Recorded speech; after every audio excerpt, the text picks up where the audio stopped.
Good morning, students. So today we are going to study our next topic, and our next topic is respiration.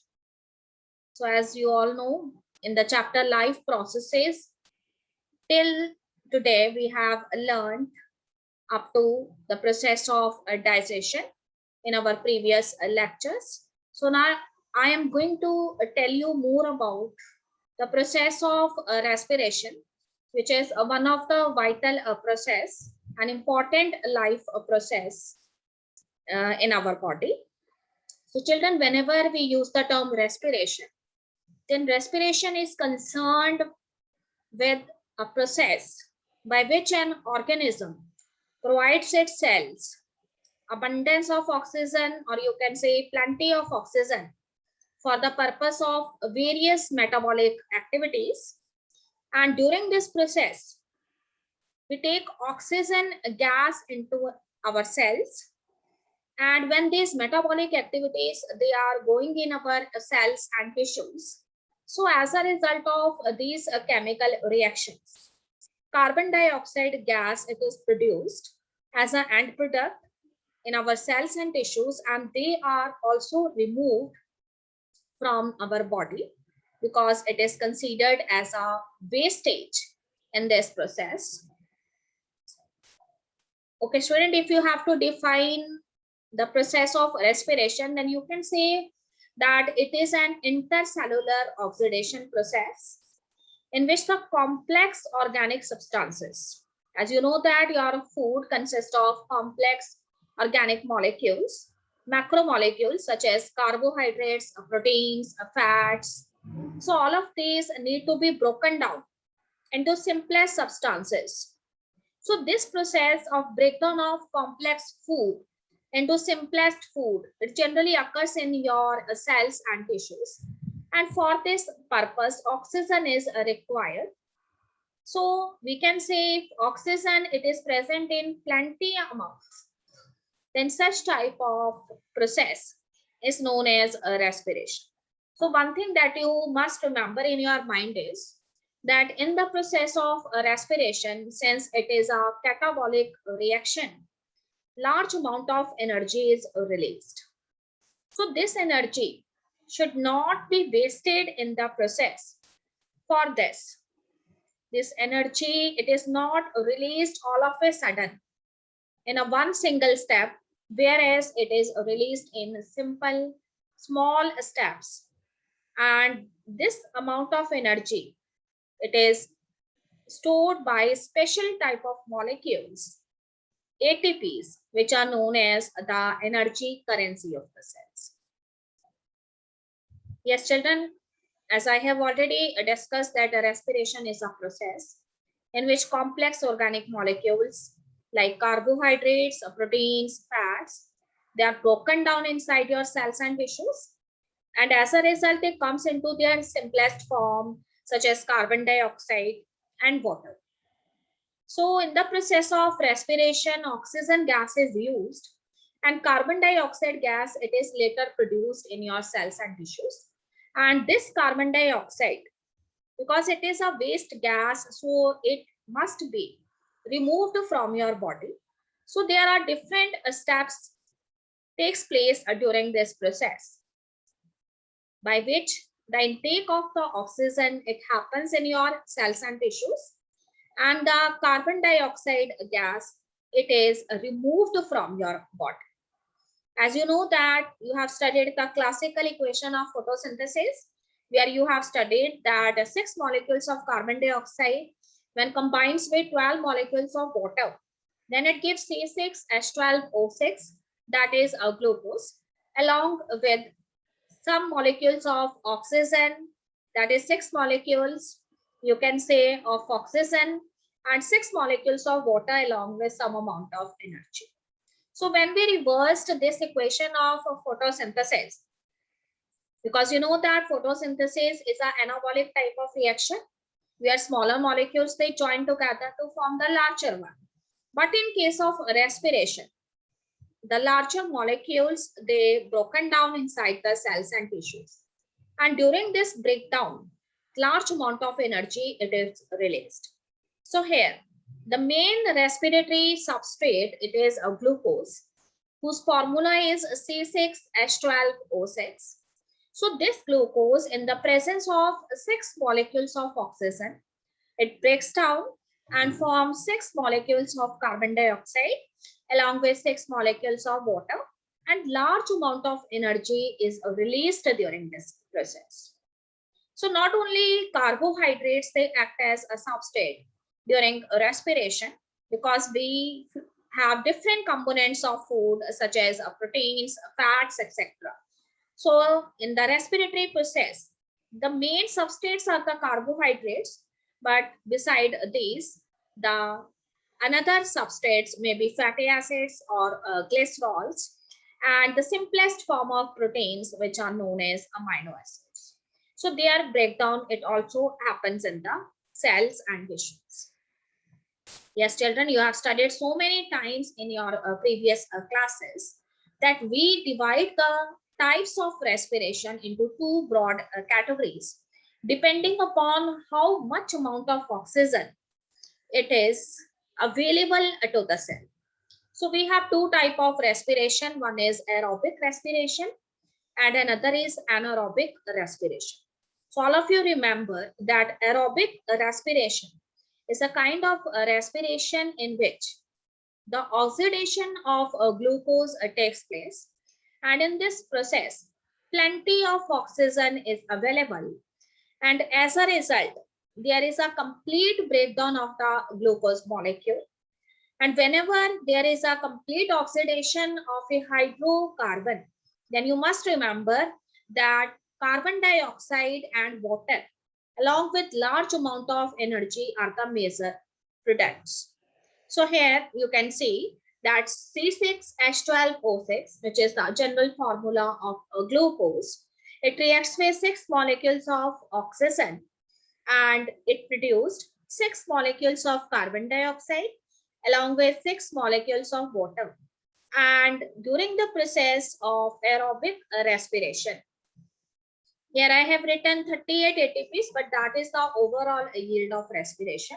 So in the process of aerobic respiration, which generally takes place in the mitochondria, 36 ATPs are produced, and in anaerobic respiration, only 2 ATPs are produced.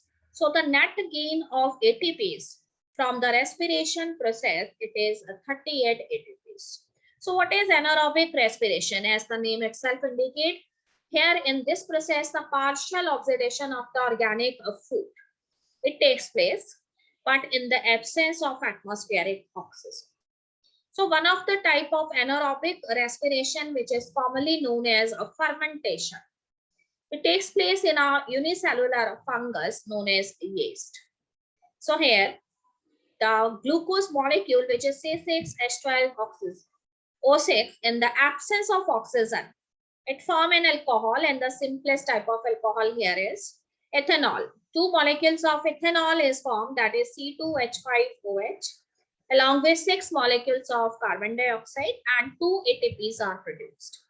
So one thing that you take in your mind, take it in your mind is that the process of anaerobic respiration, it always takes place in the cytoplasm of the cell, whereas the process of aerobic respiration, it always takes place in the mitochondria. So during aerobic respiration, 36 ATPs are produced. Here it is written 38, but that is the overall yield. And during the process of anaerobic respiration, only 2 ATPs are produced. So the total amount of ATPs that we obtained from the process of respiration, anaerobic plus aerobic, it is equal to 38 ATPs.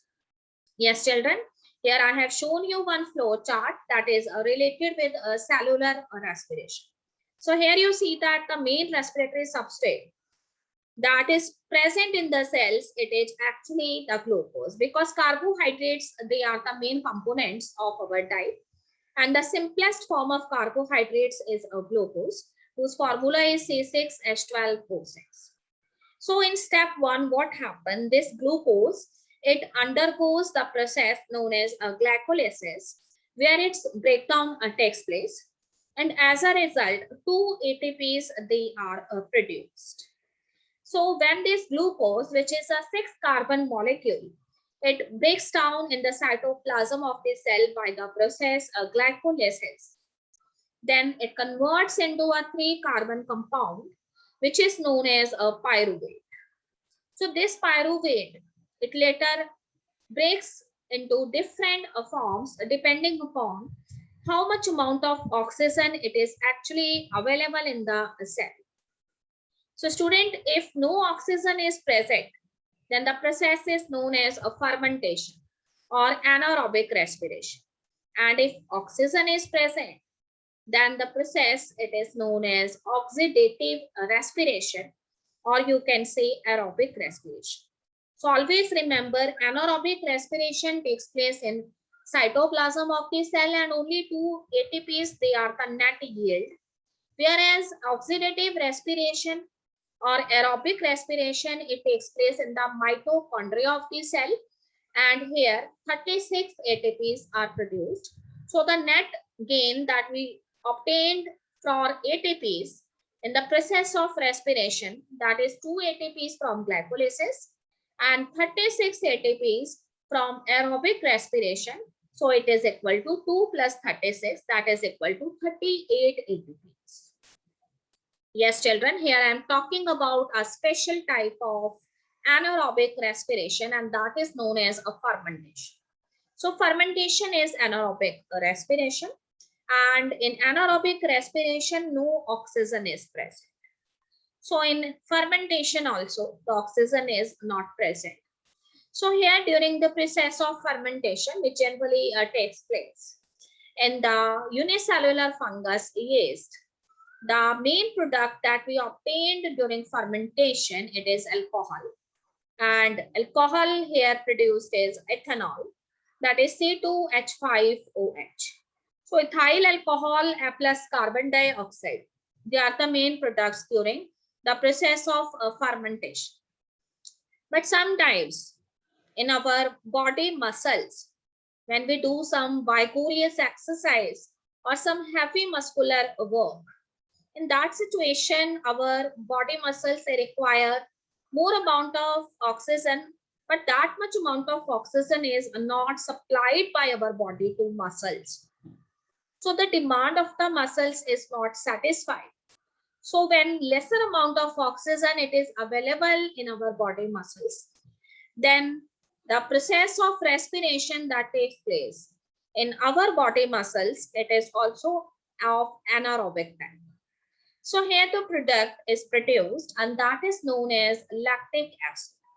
So this is known as lactic acid fermentation. So always remember it happens in your muscles, and as a result, lactic acid it gets accumulated in your muscles, and the cramps they are formed in your muscles. Later on, what you conclude from this slide, that the fermentation it also yield 2 ATPs, as we obtain 2 ATPs in case of glycolysis. So here also in fermentation we obtain 2 ATPs. Yes, children, more about anaerobic respiration. So anaerobic respiration, unlike aerobic respiration, here the energy, when the energy is provided without needing oxygen, then you can say it is anaerobic respiration. So the substrate is same here, that is glucose. So the breakdown of the glucose takes place, but the oxygen is not available. This means the glucose is not completely broken down here. And here we obtained a product, and that is known as lactic acid, along with bit amount of, you can say, energy. So this happens when the body cannot provide oxygen quickly, that is required for aerobic respiration to take place. So always remember, anaerobic respiration produces energy much quicker than aerobic respiration, but only produces 1/20th as much. So lactic acid, it is produced in your muscles. It gets accumulated in your muscles. And as a result, you have a feeling of fatigue. Okay, students. So This is all about anaerobic respiration. So here one flow chart is visible on your screen. As I have already discussed, the main respiratory substrate, it is a glucose, which is a 6-carbon molecule. So this glucose, it's for the breakdown, it takes place in the cytoplasm of the cell. And the process is known as glycolysis. And this glucose, which is a 6-carbon compound, it breaks into a 3-carbon compound, and that is known as a pyruvate or pyruvic acid. So this pyruvic acid or pyruvate, its further breakdown takes place in cells of the body, depending upon whether the oxygen is present in larger amount, smaller amount, or absence of oxygen is the condition. So in first case, when the oxygen is absent, the process takes place in yeast. And here in this case, we obtained ethyl alcohol, that is C2H5OH, along with some molecules of carbon dioxide and some amount of energy, because you know that respiration is a catabolic process. So when the breakdown of the pyruvate, it takes place in your human muscles, in the lack of oxygen.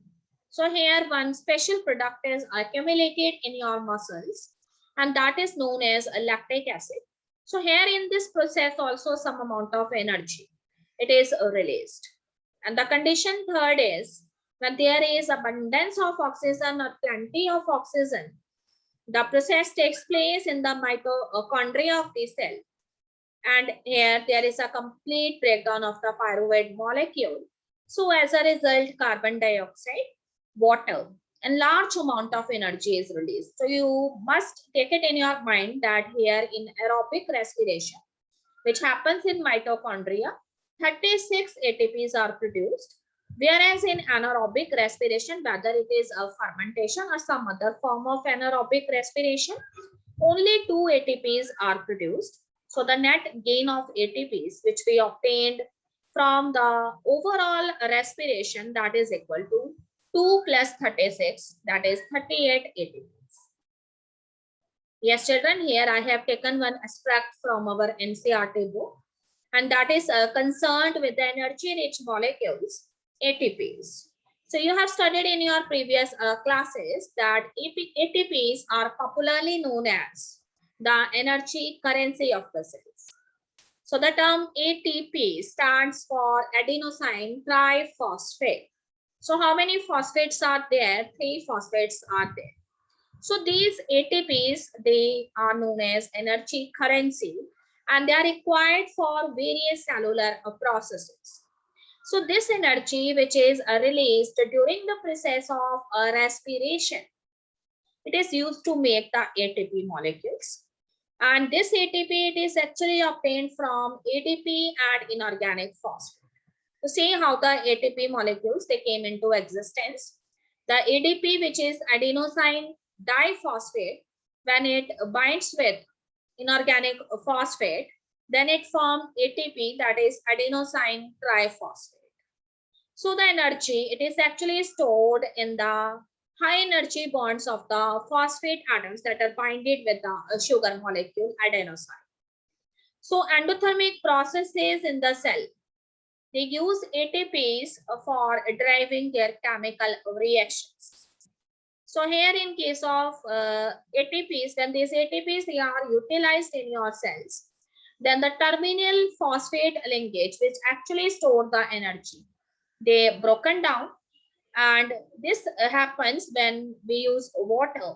And in this way, each terminal bond of phosphorus, when it brokens down, it yields 30.5 kilojoule per mole amount of energy. So you know that there are different type of metabolic reactions that are occurring in your body. So these ATPs, they generally provide energy for these metabolic reactions. So what are these metabolic reactions? It may be a contraction of muscles, because you know that your muscle cells, they generally contract and relax. And for this purpose, they require energy. The process of photosynthesis, the process of protein synthesis, it also there in your body, because these proteins, they are formed in your body for the growth and development of various cells and tissues. So it is also an energy demanding process. Besides this conduction of nerve impulses through the neurons, it also takes place, and they also require huge amount of energy. So all of these energy demands, which generally created in these metabolic reactions, they are satisfied these energy rich molecules, ATPs, which are actually the energy currency of the cell. Yes, children, proceeding with further, I am here going to discuss about respiration in case of different living organisms. So first of all, I am going to tell you that how the process of respiration, it takes place in case of fishes or aquatic animals.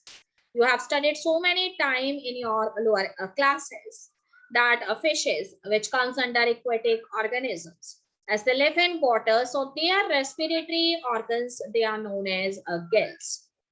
And these living organisms or aquatic organisms, they generally used the dissolved oxygen that is present in water. But you know that these aquatic organisms, they must have to be dependent on this lowest amount of dissolved oxygen that is present in water. So for this purpose, they have adapted their body according to that. So when the water currents, it pass over the body of the fish, then their respiratory organs, which are known as gills, they are present, they are embedded in their skin. So as soon as the water current, they passed over the gill surface, these gills, which are respiratory organs, they capture the dissolved oxygen present in water. And later on, these gills, they are also richly supplied by blood vessels. So from these gills, the oxygen gas, by the simple method of diffusion, they goes into the blood vessels, which carry these oxygen gas to different cells and tissues. And these different cells and tissues, they later used oxygen for various metabolic reactions. And as a result of these metabolic reactions, the carbon dioxide gas, it is actually produced. And when again the water current, they move over the gill surface. From the blood, there is a carbon dioxide, which is actually a waste gas. It now accumulated in the gills. And when the water current, they again pass over the gill surface, they take out this carbon dioxide. And in this way, carbon dioxide gas is excreted out from the body of the fish. Yes, student, now we have to focus on our main topic, and that is a human respiratory system. All of you have studied so many times the components of the human respiratory system. You know that the human respiratory system is a well-developed type of a system that is present inside the body of the human beings. The main components of the human respiratory system that comes in contact with the external environment, that is your nose. So this nose is provided by two nostrils. So the air that is rich in oxygen, it enters into your nose through these two nostrils. And the opening of these nostrils, it is actually into two cavities, and they are the nasal cavities. Now these nasal cavities, they later join the windpipe, which is known as a pharynx. So this junction where the nasal cavities, they join the pharynx, it is known as nasopharynx. So after this, the windpipe or pharynx, which is a tube-like structure, it continues and join your sound box or your voice box, and that is known as a larynx. The opening of the larynx, it later takes place into a broader tube, and that is known as trachea. You always remember, children, that this trachea, it is provided with so many cartilage rings so that the air rich in oxygen, when it passes through this trachea, the continuity of the air column, it maintain in the trachea, and this trachea do not collapse. So after this trachea, the trachea, it later divides into two narrow tube-like structures. Each of these enters into your lungs. So they are known as the bronchi. Now, one bronchi enters into your left lung, and then another bronchi it enters into your right lungs. So as soon as these bronchi they enter into your lungs, then they further divided into so many fine branches, and the tips of these branches they are swollen. So these fine branches they are known as bronchioles. So many bronchioles that are present in your lungs. And you must remember the tip of each bronchiole is developed into a swollen balloon-like structure provided with a membrane, and this is known as alveoli. So the membrane of the alveoli it is extremely thin and delicate in nature for the exchange of gases. One thing that you remember in your mind is that this alveoli, it is surrounded by the blood vessels, and the blood vessels, they also have a thin membrane. So from the alveolar surface, by the simple method of diffusion, the gaseous exchange, it takes place from the alveolar surface to the blood vessels. So in this way, the respiratory gases, they are transported through the blood, and this blood later distribute these respiratory gases to the respective cells and tissues for the purpose of their metabolic reaction. Yes, children. So here I'm talking about one very important process that is sometimes used in place of respiration, but there is a big difference between respiration and that process. So here I am talking about breathing. You have heard this term so many times that what is breathing? So breathing is simply concerned with exchange. You can say it is simply concerned with intake of certain gases into your body and release of certain gases from your body. And here in this process of breathing, so many muscles, they are also involved. So one picture is also visible on your screen. So here you can see that you have one pair of lungs, and two lungs are present in your thoracic region, one on the left side and another on the right side. So as you know that your lungs are the delicate organs, so they are protected by special type of rib cage that starts from your sternum bones and later join your different vertebrae and the spinal cord. So these ribs bones or rib cage, it protects your lungs. So two types of processes it takes place during breathing. First is known as inhalation. Sometimes we have used the term inspiration for inhalation. So as the name itself indicate, inhalation means inhale in, or you can say breathe in. So during the process of inhalation or inspiration, there are certain events that occurs in your lungs. First of all, I have already discussed that your lungs, they are covered by rib cage, and on the lateral side of your lungs, intercostal muscles, they are also present. So there are certain events that happen during inhalation. So here you study these, that the internal intercostal muscles, they relaxed, whereas the external intercostal muscles, they contract during the process of inspiration. Then the rib cage, it moves in upward direction or outwards. And as a result, the diaphragm, it contracts or flattens, and volume of the thoracic cavity, it increases.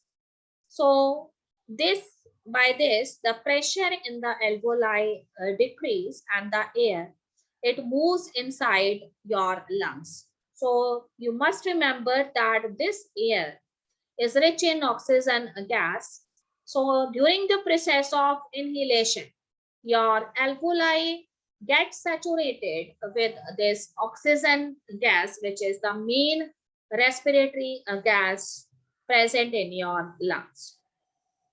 Okay, children, during the process of exhalation, what happened? The internal intercostal muscles, now they contract, and the external intercostal muscles, they relaxed. The rib cage, which in the process of inhalation moves upward, now these rib cage, they move downwards and inwards. So later in the process of inspiration, what you study, that diaphragm, it flattened or contract, but in exhalation, the diaphragm, it relaxes. So as a result, what happened? The volume of your thoracic cavity, it decreased. And as a result, the pressure in the alveoli also increased. And the air, which is rich in carbon dioxide, now this air, it is thrown out from your lungs into the external environment. So here I have shown you two diagrams that are related with inhalation and exhalation, and you can easily see the movement of the rib cage as well as intercostal muscles during the process of inhalation and exhalation. So you can see that rib cage expands and rib muscles, they contract when you inhaled air that is rich in oxygen, and as a result your lung cavity, it also increases, and your diaphragm, it contracts. But during the process of exhalation, the events, they are reversed. Your rib cage now gets smaller, rib muscles relaxed, diaphragm now becomes, you can say, relaxed, and in this way the lung cavity, it also decreases, and the air that is rich in carbon dioxide, it is thrown out from your body. Yes, children, here I have shown the elaborate mechanism of the inspiration as well as the expiration. I have also written here the points corresponding to that. You go through these points and the concept becomes very much clear to you. Okay, now I am taking the next topic, and the next topic is the transportation of the respiratory gases.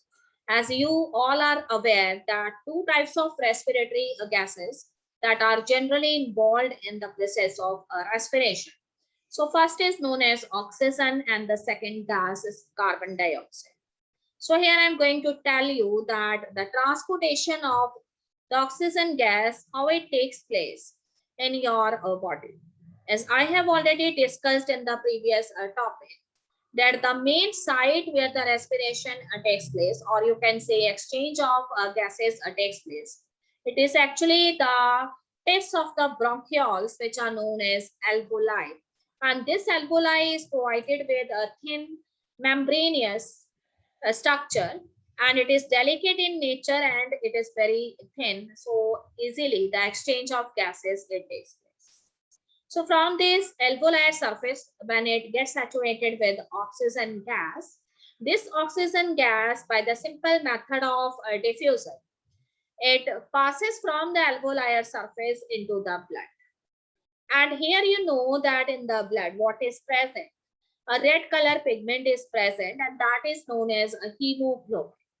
So dear children, 97% of oxygen, it is carried in chemical combination with hemoglobin in the red blood cells. So when this hemoglobin, it binds with oxygen, so a compound is formed, and that is known as oxyhemoglobin. So remember that 97% of oxygen is transported by hemoglobin present in the red blood cells in the form of oxyhemoglobin. Okay, student. Now 3%, the remaining 3% of oxygen, it is transported in dissolved state in the water of plasma and the blood cells. So this plasma, which is actually a straw color fluid-like substance present in your blood besides the blood corpuscles, and it transported how much amount of oxygen? So it is approximately 3%. oxygen that is transported by plasma in dissolved form. So under normal condition, oxygen is carried to the tissues almost entirely by the hemoglobin itself. Yes, student, here I have written the detailed account related with the transport of the oxygen in the human body. So I have already told you that by the simple method of diffusion, this oxygen, it comes out from the alveoli and enter into the surrounding blood vessels or blood capillaries. And during inhalation, you know that what happen here is taken into the lungs through the nasal cavities, passing through trachea, bronchi, bronchioles, and alveoli. And the air, when it reaches the alveoli, it is known as alveolar air, and this air is rich in oxygen but poor in carbon dioxide. So what happened? The blood that reaches the capillaries surrounding the alveoli, it is poor in oxygen and rich in carbon dioxide. So as a result, you know that what is diffusion? Diffusion is the movement of the molecules from high concentration to low concentration. So oxygen concentration is more in the alveoli, whereas less in the surrounding blood vessels. So this oxygen very easily move from the alveolar surface into the blood, whereas their blood, it is rich in carbon dioxide concentration. So this carbon dioxide, it freely move from the blood vessels into the alveoli. So in this way, the exchange of gases, it takes place at the alveolar surface. Yes, student, now I am telling you in brief about the transport of the carbon dioxide gas. So one very important thing that you take it in your mind is that the transportation of the carbon dioxide gas, okay, more amount of transportation of carbon dioxide gas is actually in the form of bicarbonate ions. So this carbon dioxide gas, it is generally generated in the tissues or cells as a result of metabolic reactions, and its concentration, it is more in the cells and tissues. So from these cells and tissues, it freely enters into the venous plasma, that is plasma of the veins, because veins are the blood vessels that collect, you can say, blood from the cells and tissues, and then into the RBCs that is present inside these blood. So in the RBCs, what happens? This carbon dioxide, it combines with water, and it later form carbonic acid, that is H2CO3. So remember, a chemical reaction takes place. The red blood cells which are present, they here what happened, the carbon dioxide, it combines with water and form carbonic acid, that is H2CO3. And here in this reaction, a very special enzyme is involved, and that enzyme is known as carbonic anhydrase. So this carbonic acid, it later dissociates into the H plus ions and the HCO3 ions, which are actually the bicarbonate ions. So 70% of the carbon dioxide is transported by these bicarbonate ions, which are formed in the RBCs or red blood cells. Yes, student, dissolved carbon dioxide. So a part of the carbon dioxide which is released from the tissues is dissolved in plasma. And here, only a small amount of carbon dioxide, approximately equal to 7 to 10%, it is transported in dissolved form in plasma. So children, the dissolved carbon dioxide comes out of the solution where the partial pressure is low, such as in the lungs, and there it diffuses out of the capillaries into the alveoli, from where it is exhaled out from your body. Yes, student, here I have written the most probable amount that is transported. So carbon dioxide is transported in blood dissolved form only 7%. Then carbonic acid is formed, you know that, in the RBCs. And when it dissociates, it forms bicarbonate ions. So these bicarbonate ions approximately carry 70% of carbon dioxide or 63% approximately. And also the hemoglobin, it also carries the carbon dioxide gas, but only 30% of carbon dioxide is transported by hemoglobin. So when this carbon dioxide, it binds with hemoglobin, it forms a compound that is known as carbaminohemoglobin. And in dissolved form, what happens? The carbon dioxide, it diffuses into blood and dissolved in the plasma and forming the simple solution. In this way, it is transported through the plasma. Yes, student, here I have elaborate the concept more. 10% of CO2 is dissolved in blood plasma. 30% is bound to amine groups of, you can say, two amino acid, lysine and arginine. These are the amino acids that build the hemoglobin. So these amino acids, they generally bind themselves with the carbon dioxide, and as a result, the carbaminohemoglobin, it is actually formed. And 60% of carbon dioxide, it is transported in the form of bicarbonate ions, that is HCO3. So here one enzyme is also involved, I have told you, and the name of the enzyme is carbonic anhydrase.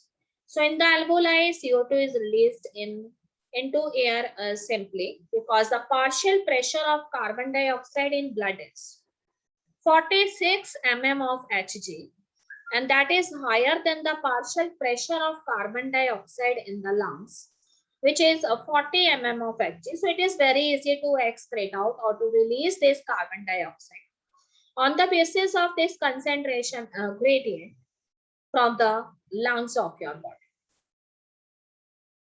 Yes, student, that's all about today's lecture. So go through the topic once. If you still feel any difficulty or any doubts in your mind, you can send those doubts on my personal number. So go through the topic, read the topic, and also try to solve the in-text questions. So that's all in today's lecture, students. Have a nice day.